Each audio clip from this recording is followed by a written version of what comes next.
Do you ever play Vault Hunters? And instead of being driven to get better gear, get better RNG, you're just driven to uninstall.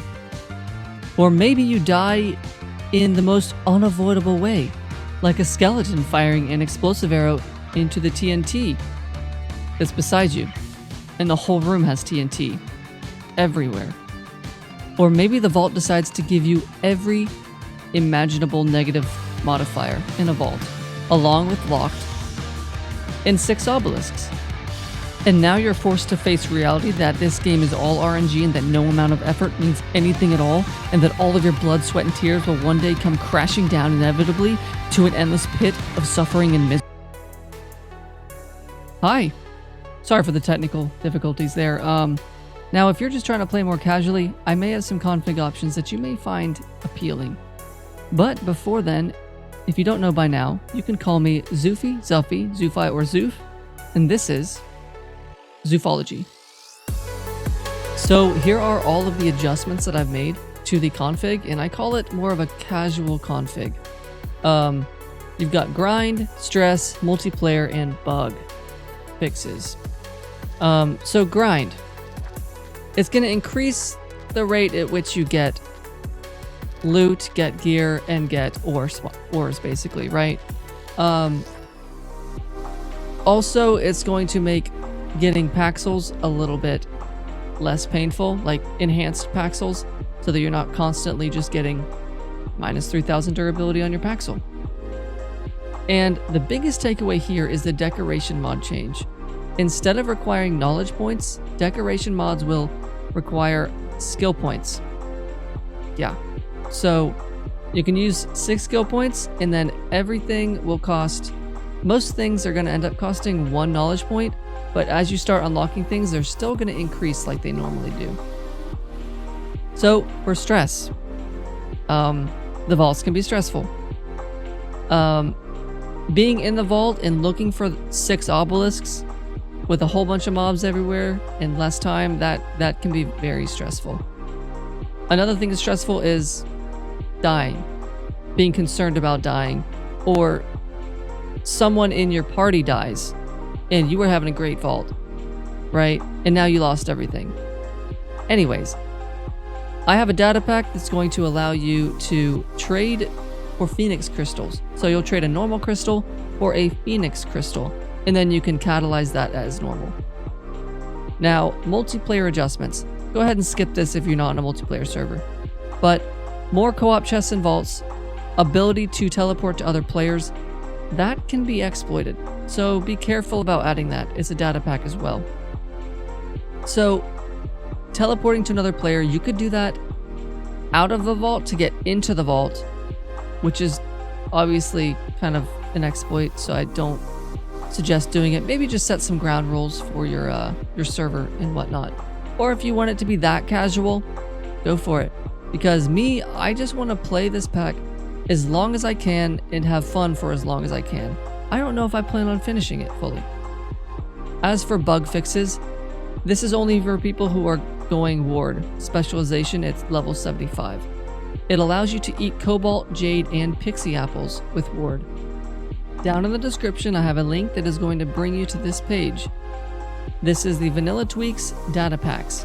So click on 1.16 here so that we have the right version.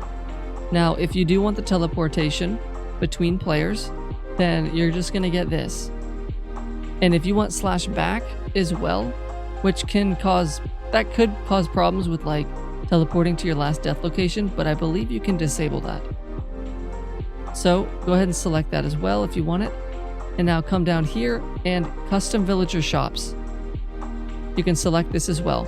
I suggest watching this video to show you how to both install all of these as well as how to set up the custom villager shops.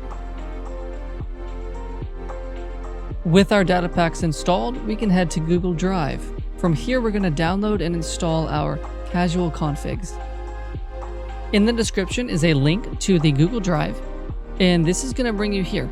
Go ahead and right-click right here, download. So I have my download right here.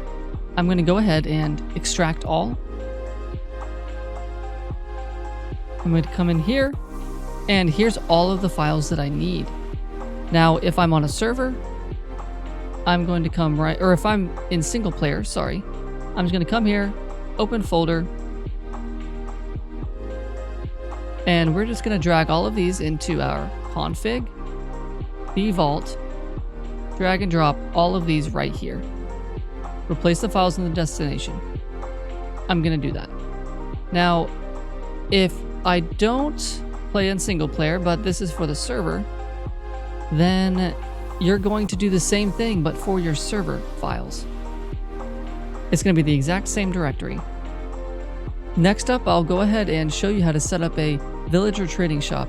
Now, the trade he's going to have is one that lets you trade a crystal for a crystal that has Phoenix already on it.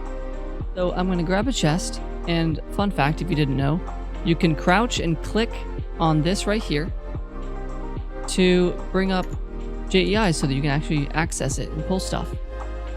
Now I'm going to place the chest. I don't need that anymore.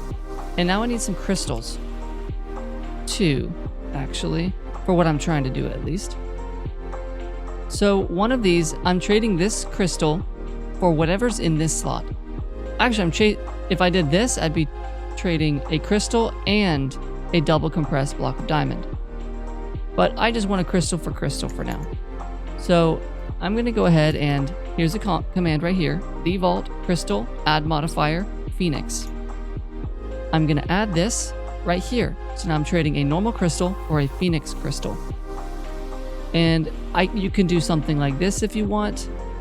I hear people doing this where they trade Larimar for Benutite because it is actually the exact same drop rate, but you need them for different things. So you might feel that's fair. If you could even do something crazy like this, you can make anything here. So let's see what all these look like.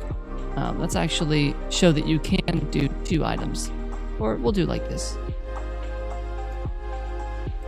So next, we want a villager here. I could spawn a villager, make sure he can't basically walk around. Doesn't matter actually once he's spawned in.